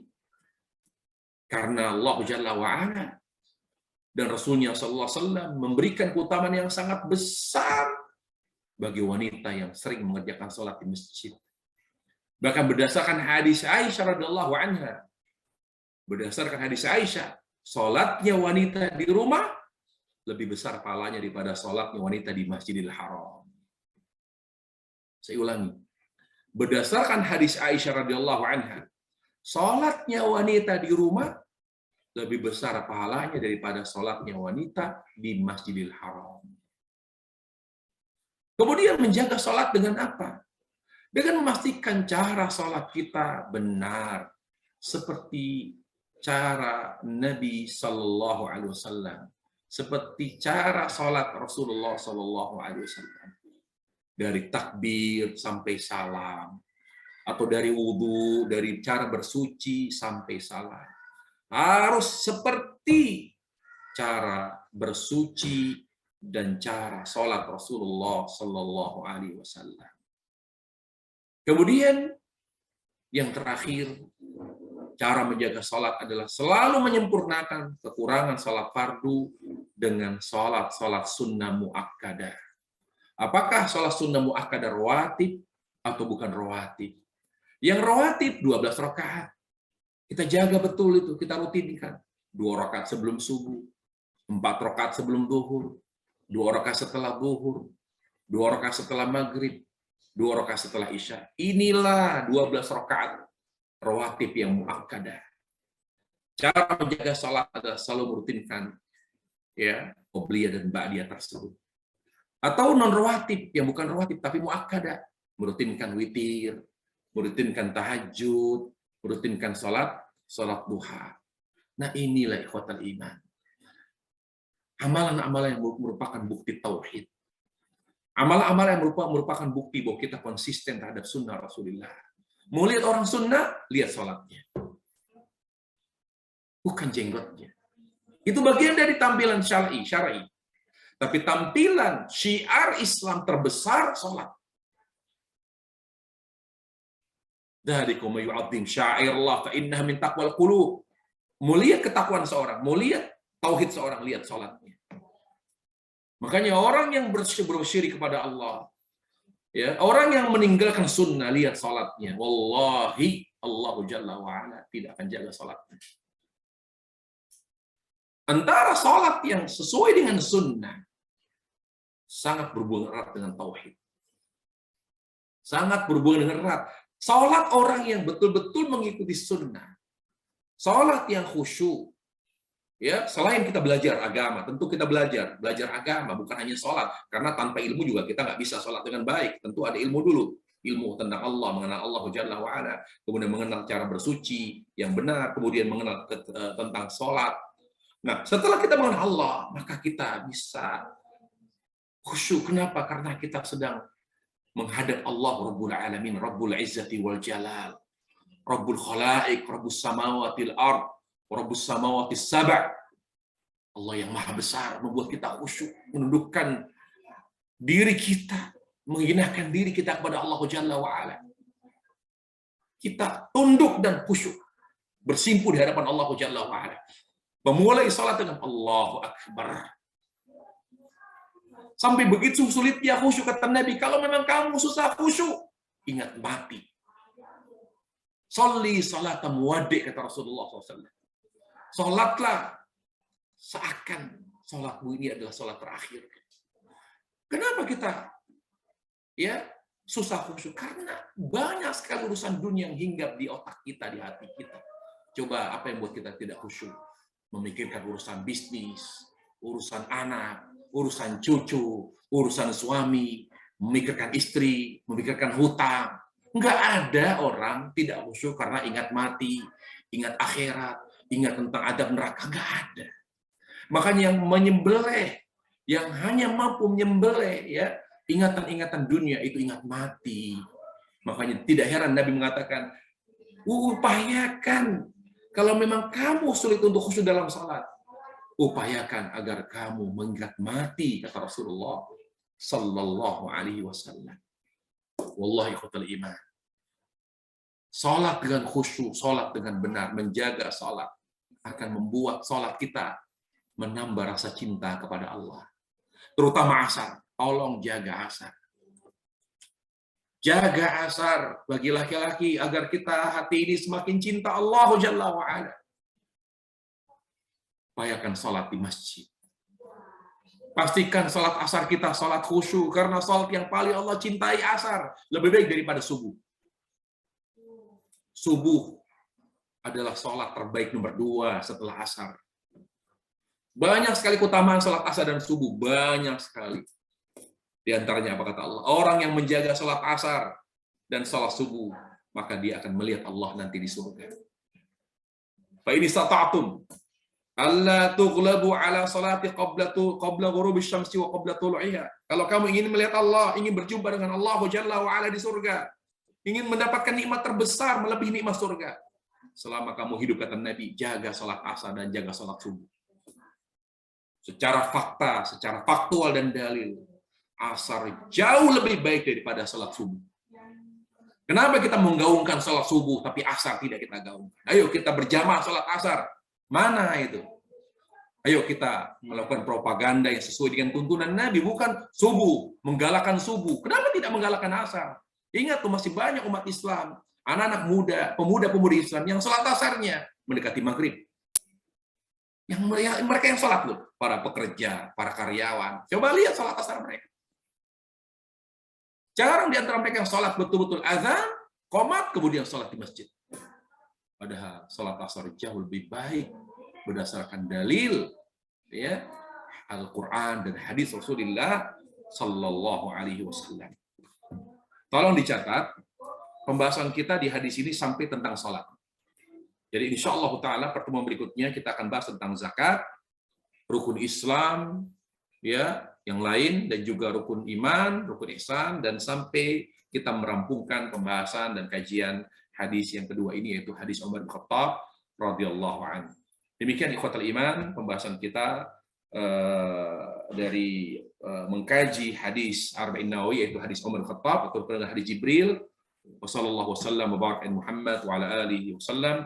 Walhamdulillahirabbil alamin. Baik, Ustaz. Alhamdulillah sudah ada satu pertanyaan di kolom chat. Sebentar saya akan bacakan, Ustaz. Assalamualaikum warahmatullahi wabarakatuh. Pak Ustadz, Afwan izin bertanya, apakah perjalanan dalam kota tapi jaraknya di atas 80 km, apakah sholatnya bisa dikosor? Emang ada perjalanan dalam kota? Kota apa itu? Besar sekali dia. Yang dalam kota. Dari mana ke mana itu? Mungkin kota Jakarta kali muter-muter kali. Oh, itu bukan perjalanan, itu bukan urusan pekerjaan. Jadi kesana seperti kurir misalnya. Itu bukan safar. Bukan safar. Jadi perjalanan keluar kota. Perjalanan keluar kota. Kalau dia kerjaannya kurir, nganter barang. Keliling-keliling Jakarta dari selatan, dari ujung selatan ke ujung utara, utara kemudian ke timur, timur ke barat, barat ke pusat, bahkan lebih dari 80 kilo tiap harinya. Dia bukan safar. Ya, dia bukan safar karena dia sering melakukannya tiap hari gitu, berulang-ulang, udah bukan melelahkan lagi. Awalnya berat. Jadi kesan masyakohnya udah nggak ada. Makanya di antara ulama mengatakan tidak dilakukan berulang-ulang karena itu kan suatu pekerjaan. Jadi perjalanan yang jauh, ya melelahkan. Dia tidak sering melakukannya karena kalau udah sering udah nggak melelahkan. Lalu ibu bertanya, kalau saya rumah di Bandung kerja di Jakarta bagaimana? Tiap hari saya. Baik, sekarang apa pulang tiap hari? Kalau memang pulang tiap hari bisa jadi tidak safar. Berbeda kalau dia rumah di Bandung, kerja di Jakarta, tetapi dia pulang seminggu sekali. Setiap Jumat dia pulang. Maka masuk dalam safar karena seminggu sekali. Nanti pertanyaannya kalau udah ada kereta cepat mungkin nanti berubah hukumnya, berubah jawabannya. Jadi dia rumah di Bandung, kerja di Jakarta, tiap hari dia pulang pergi, bagaimana hukumnya? Apa hukum safar? Mungkin kalau sudah ada kereta cepat nanti jawabannya beda lagi nanti. Tetapi intinya 82 atau 84 kilo itu adalah perjalanan yang dia pertama kali melakukannya dan itu berat bagi dia. Ya, dan biasa itu bukan keliling-keliling, ya, keliling dalam kota, tetapi dia menuju luar kota. Ya, menuju luar kota yang jaraknya lebih dari 82 atau 84 kilo. Wallahu a'lam. Baik, Ustaz, bisa lahir untuk jawabannya. Baik, kakak-kakak, misalkan ada yang mau bertanya langsung dapat melakukan raise hand atau bisa diketik di kolom chat. Baik, Ustaz. Yang terkait dengan masyakoh, apa yang terkait dengan kelelahan. Orang kan semakin tua, semakin lelah, semakin pikun. Kemudian secara fisik, mengalami penurunan kemampuan, kayak kadang-kadang suka keluar air seni dengan sendirinya, kadang-kadang tidak bawa diapers atau yang lainnya. Apakah ini termasuk masyakoh? Satu hal yang bisa dikatakan untuk sholat. Kalau itu masuk ke dalam hadis Nabi alaihissalam, fattaqullaha mastata'tum, bertakwalah kepada Allah semampunya. Tapi tidak dalam konteks masyaqqah di sini melahirkan qasar ya. Jadi dia mengerjakan sholat semampunya. Ya, misalnya dia tidak mampu lagi berdiri dengan duduk, tidak mampu duduk karena nggak kuat duduk lama, ya silakan berbaring. Jadi keringanannya dalam bentuk lain. Tapi keringanan dalam bentuk qasar karena masyaqqah itu hanya pada safar. Kalau kelemahan fisik itu keringanannya dalam bentuk lain. Seperti Nabi Ali mengatakan, "Shalli qa'imah fa illam tastati fa qa'idah. Fa illam tastati ya fa'ala janbik." Salatlah dengan berdiri. Kalau kamu tidak mampu atau lemah karena faktor usia atau karena sakit, maka salatlah dengan duduk. Kalau tidak mampu duduk, maka dengan berbaring. Jadi keringanannya dalam bentuk lain. Bukan dalam bentuk qasar. Maksud Ana gini, Ustaz. Kadang-kadang kan Ibu Ana tuh udah nggak bisa, kadang-kadang air seninya keluar sendiri tanpa ini. Kadang-kadang celananya tuh habis tanpa sadar. Gitu, tanpa sadar. Nah, pakai pampers. Tanpa sadar. Pampers dalam keadaan seperti itu. Jadinya kadang-kadang ya susah wudu, susah cari tempat wudu. cari tempat wudhu. Kalau tidak bisa, dengan tayamum. Kalau Baik, melihat kewalahan untuk wudhu, untuk jalan aja susah menuju tempat wudhu, maka tayamum. baik, baik. Karena tayamum itu bukan hanya karena tidak ada air, tidak mampu untuk berwudhu. Karena mungkin berat untuk berjalan menuju tempat wudhu, atau mungkin diusapi, mungkin kita anaknya ngusapin, tapi kan berat, tidak selalu bisa gitu. Jadi mungkin sekali kalau ada anaknya yang bisa ngusapin, mewudukan dia, ya diusapkan, terutama intinya aja wajah sekali, kemudian tangan sekali, yang wajib saja dulu. Ya, tangan sekali, wajah sekali, tangan sekali, kemudian mengusap rambut dan kaki dibasuh sekali saja. Sudah itu wudhu sudah.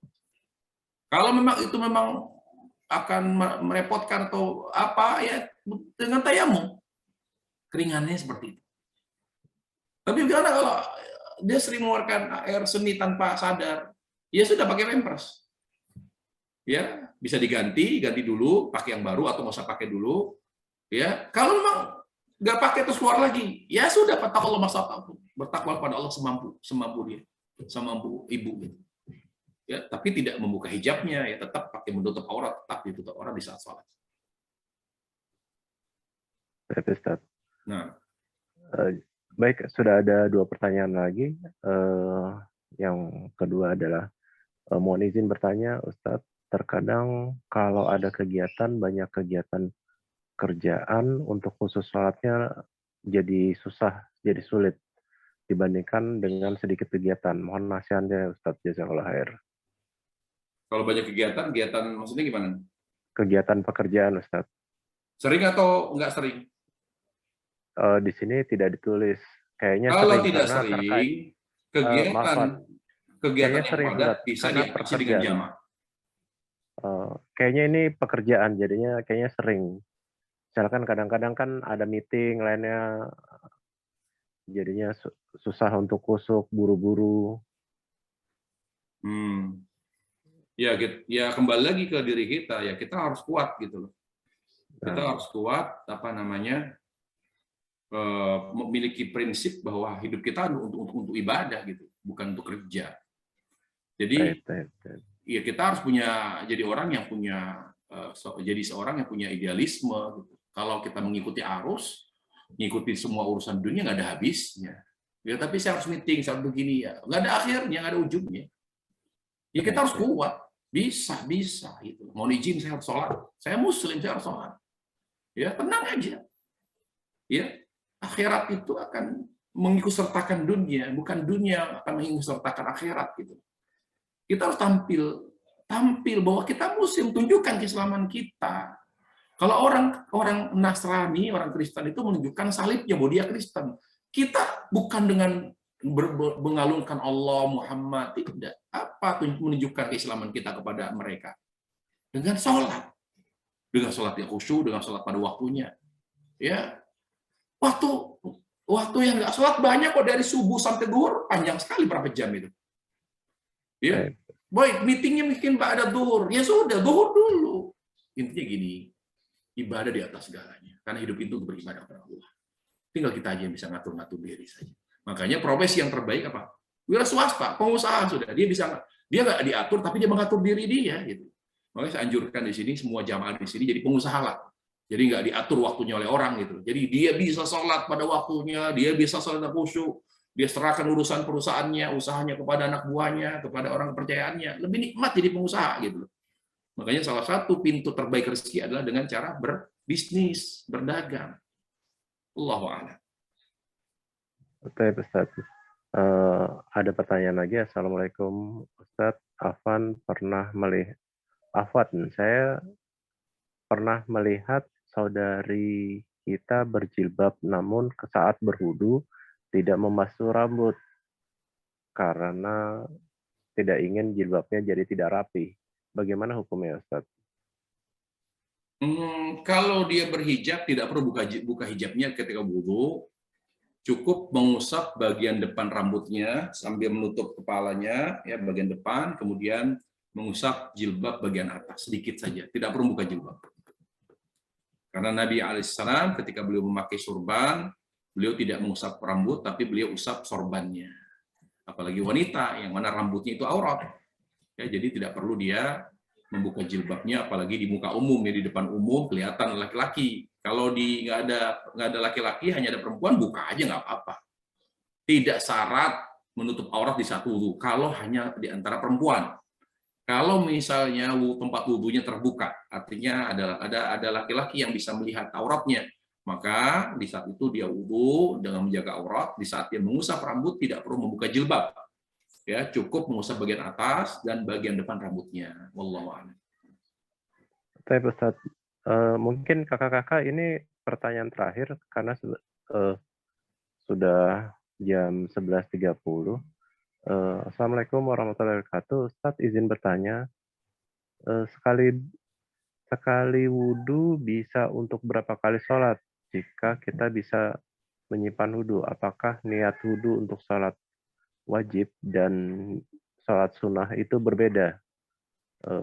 Jazakallah khair Ustaz. Mohon jawabannya Ustaz. Gimana pertanyaannya?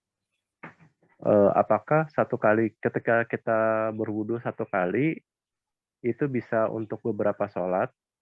Yang Ya, kedua selama itu tidak batal boleh. Kita wudhu ya, misalnya wudhu zuhur. Boleh nggak kita gunakan wudhu zuhur untuk asar? Boleh. Bolehkah wudhu zuhur untuk asar dan maghrib? Boleh. Selama tidak mengalami hal yang membatalkan wudhu. Tapi lebih afdal mana? Lebih afdal setiap sholat wudhu. Karena Nabi Alaihi mengatakan, la yafawtu al-wudhu ilal mu'min. Ya, tidaklah orang menjaga wudhu kecuali mukmin. Artinya setiap sholat dia wudhu. Ketika akan sholat asar lagi dia wudhu baru. Ketika akan sholat maghrib dia wudhu baru. Itu lebih afdal. Tetapi kalau dia hanya menggunakan satu wudhu untuk asar, maghrib, isya, kalau memang betul-betul dia sanggup ya tidak mengalami atau menahan hal-hal yang batal wudhu, boleh-boleh saja, sah-sah saja. Tapi saya ingatkan lagi, lebih afdal setiap mengerjakan sholat lebih afdal dengan wudhu baru. Sebagaimana hadis yang sebutkan tadi. Wallahu ta'ala alam. Baik Ustaz, yang pertanyaan yang sama, apakah niat wudhunya untuk sholat wajib dan sholat sunnah beda niatnya? Ini gimana Ustaz? Lah, sama saja. Tidak Sama ada syarat kalau wudhu untuk sholat fardu, niatnya wudhu sholat fardu. Kalau ada kalau ingin mengerjakan sholat sunnah, wudhu tidak. Wudhu berbeda, wudhu itu di luar sholat. Niat itu ditentukan niat sebelum takbir. Jadi sebelum takbir itu niat. Jadi niat itu bukan sebelum wudhu. Makanya tidak ada niat untuk mengerjakan sholat sunnah atau fardu di saat wudhu. Tidak ada kaitannya dengan niat sholat. Ya, dia adalah yang menentukan keabsahan sholat. Kata Nabi Alaihissalam, Innallaha la yaqbalu sholata 'abdin bighairi tahur. Allah tidak akan menerima sholat seorang hamba. Sholat apa? Sholat apa saja. Mau sholat fardu, sholat sunnah, bebas. Tanpa wudhu. Allah tidak akan menerima sholat seorang hamba tanpa wudhu. Sholat apa saja tidak. Jadi tidak ada kaitannya wudhu dengan sholat tertentu, apakah fardu atau sunnah. Nanti yang membedakan niat. Kapan itu? Sebelum takbir. Makanya kata ulama mengatakan, barang siapa yang baru meniatkan sholat fardu tertentu setelah takbir, maka tidak sah. Dia harus kembali memulai sholatnya dari awal. Karena niat itu adalah, niat itu adalah, niat itu syarat. Bukan rukun, makanya dia harus dilakukan sebelum takbir. Kalau rukun, amalan dilakukan setelah takbir. Seperti misal baca Al-Fatihah, tumanina. Kalau niat, kata ulama, an-niyatu ya syartun li sihhatil amal. Bahwa niat itu rukun sahnya amal. Makanya dia harus dilakukan misalnya menentukan asar. Saya ingin sholat asar di dalam hati. Itu ditentukan sebelum takbir. Jadi tidak boleh dilakukan niat itu setelah takbir. Dan tidak perlu dilakukan di saat bersuci. Tidak perlu. Wallahu ta'ala alam. Alhamdulillahirabbil alamin. Kita udah pada selesai untuk sesi tanya jawab. Insya Allah untuk minggu depan tanggal 5 Maret kita ada kajian mengenai dengan tema Ramadan meninggalkan 3 jiwa. Yang manakah Anda? Oleh Ustadz Salim Kibas. Baik Ustadz, alhamdulillahirabbil alamin. Kita sudah selesai untuk kajian hari ini. Mohon dibantu untuk doa penutup. Ya, kita akhiri majelis kita. Semoga Allah Jalla wa'ala memberkahi majelis kita ini dan menjadi bekal akhirat, dan juga semoga ilmu yang kita kaji pada pagi hari ini menjadi ilmu yang bermanfaat, yang akan menambah amal ibadah kita kepada Allah Jalla wa'ala. Dan akhirnya kita akhiri majelis kita dengan subhanakallah bihamdik asyhadu an la ilaha illa anta astaghfiruka wa atubu ilaik. Assalamualaikum warahmatullahi